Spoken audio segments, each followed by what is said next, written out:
के बारे में रहेगी जो आपका वर्कशॉप में मार्केट में काम आता है, ठीक है।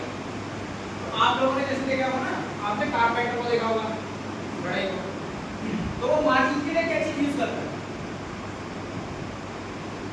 जब उसे मार्किंग करनी होती है तो किस चीज से मार्किंग करता है? पेंसिल से, ठीक है। जिस प्रकार कारपेंटर अपनी मार्किंग एक से मार्किंग करनी है तो वहां पे क्या कर रहा है? पेंसिल का यूज कर रहा है। उसी प्रकार जो हमारा वर्कशॉप है, तो वर्कशॉप में हम क्या यूज करेंगे?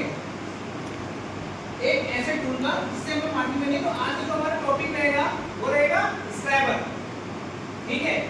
आज जो हम पढ़ेंगे स्क्रैबर के बारे में पढ़ेंगे। अब कौन कौन से उसके पॉइंट है वो इसमें हम कवर करेंगे, ठीक है। आज हम पढ़ने वाले इसके इंट्रोडक्शन यानी कि इसके परिचय के बारे में, उसके मटेरियल के बारे में और उसके साइज के बारे में, और ये कितने प्रकार का होता है यानी कि टाइप्स के बारे में, ठीक है। तो इसमें अभी हम सबसे पहले इससे देखते हैं इंट्रोडक्शन। तो स्क्रैबर हमारा क्या है? एक प्रकार का मार्किंग टूल है जिससे हम क्या करते हैं? किसी मेटल पर, धातु पर, कोई वर्कपीस पर अपने इच्छा अनुसार हम मार्किंग करते हैं ना, तो मार्किंग करने में हेल्प करता है, ठीक है। दूसरी बात इसका मटेरियल। अब इसका मटेरियल आता है, इसका मटेरियल है क्या? इसका मटेरियल है हमारा हाई कार्बन स्टील, ठीक है। अब हाई कार्बन स्टील के अगर कोई टूल है तो इसका क्या यूज है? ये अपने पॉइंट से मार्किंग करता है। तो इसका पॉइंट क्या होगा? घिसेगा ना। हमें क्या करना है इसमें?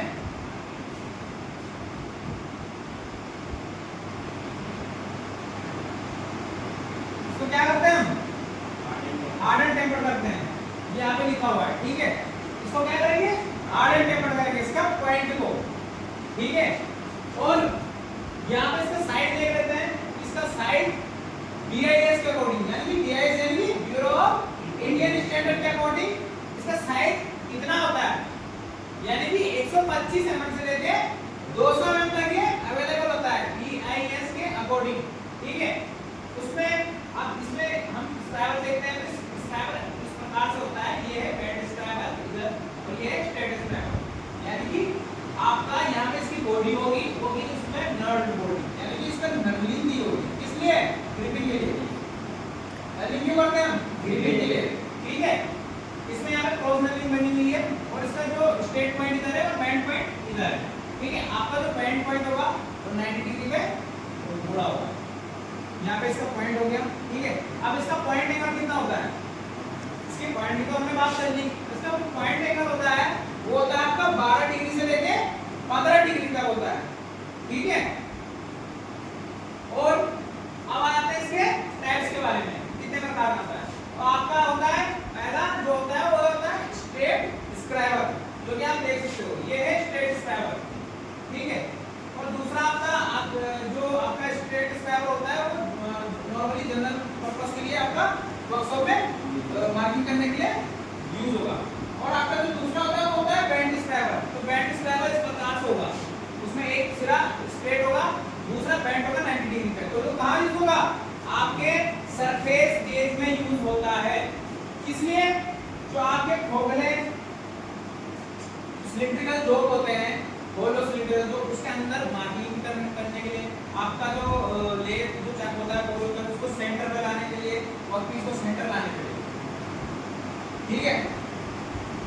और आप देख लेते हैं कि इसका जो तीसरा है ऑफसेट स्क्रैबर। तो ऑफसेट स्क्रैबर किसका होता है?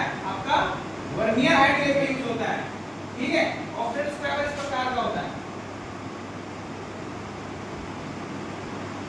इस प्रकार से वर्नियर हाइट के लिए लगता है, ठीक है। वो क्यों यूज, मतलब उसका पर्पस क्या है? उसका पर्पस ये है कि वो फाइन मार्किंग करता है। यानी कि उसकी जो टिप होती है वो कार्बाइड की बनी होती है। वो क्या करता है? वो फाइन मार्किंग करता है, बिल्कुल एक्यूरेट, बारीक। और इसके बारे में जान लेते हैं। एक चीज है, it is used at an inclination of 30 degree to 35 degree, यानी कि हम इसे 23 से 35 डिग्री के एंगल पे झुकाकर यूज करेंगे। समझते हो आप पहले सर्किल ये जो सब्सक्राइबर है, ठीक है। ये जो एंगल बनेगा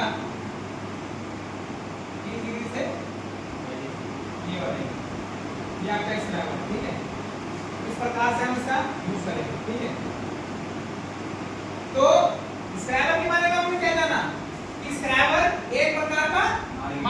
टूल है जो कि हमारे वर्कशॉप में मेटल पीस वर्क पीस पर मार्किंग करने के लिए काम आता है, ठीक है।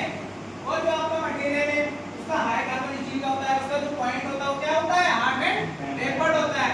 इसका पॉइंट एंगल कितना होता है, 12 डिग्री से लेके 15 डिग्री तक होता है।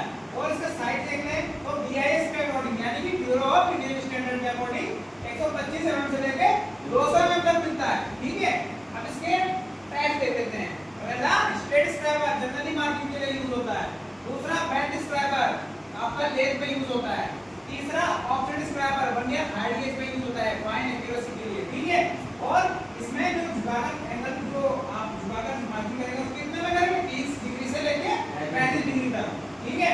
तो आज के लिए इतना ही, स्क्राइबर में इतना ही था, इतना कुछ हार्ड है नहीं उसमें, ठीक है। आपका मार्किंग टूल है, नॉर्मली आप यूज कर सकते हो उसको, ठीक है। तो आशा करता हूँ कि आप सबको क्लास बढ़िया लगी होगी।